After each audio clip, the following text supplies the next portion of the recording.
আখাউড়ায় মুশফিকুর রহমানের পক্ষে ধানের শীষে ভোট চেয়ে গণসংযোগ ও লিফলেট বিতরণ।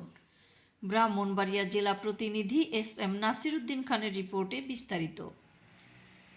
ব্রাহ্মণবাড়িয়া ৪ কসবা আখাউড়া আসনে বাংলাদেশ জাতীয়তাবাদী দল বিএনপি থেকে দলীয় মনোনয়নপ্রাপ্ত সাবেক MP আলহাজ মুশফিকুর রহমানের পক্ষে ধানের শীষ প্রতীকে ভোট চেয়ে গণসংযোগ, লিফলেট বিতরণ ও মিছিল করেছে বিএনপির নেতাকর্মীরা।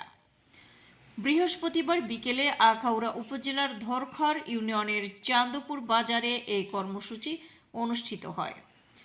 কৃষক দলের সাবেক কেন্দ্রীয় নেতা ও সাবেক জেলা বিএনপির সহসভাপতি আলহাজ নাসিরউদ্দিন হাজারীর নেতৃত্বে একটি বিশাল মিছিল ও গণসংযোগ হয়। গণসংযোগ শেষে বিএনপির 31 দফা সম্বলিত লিফলেট বিতরণ করা হয়। এ সময় আখাউড়া উপজেলা বিএনপি, ধরখার ইউনিয়ন বিএনপির সিনিয়র নেতৃবৃন্দ সহ সহযোগী সংগঠনের শত শত নেতাকর্মী ও সাধারণ মানুষ অংশগ্রহণ করেন। সমগ্র এলাকা জুড়ে ধানের শীষের স্লোগানে উৎসব মুখর পরিবেশ সৃষ্টি হয়।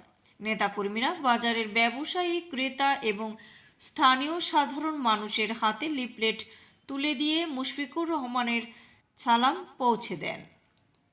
পাশাপাশি ধানের শীষ প্রতীকে ভোট দিয়ে তাকে পুনরায় সংসদ সদস্য নির্বাচিত করার আহ্বান জানান।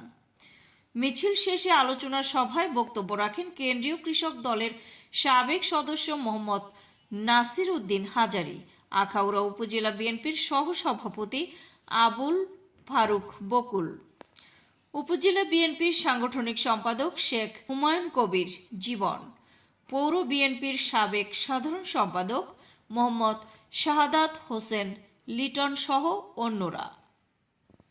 Rita Srabanti, I1 TV।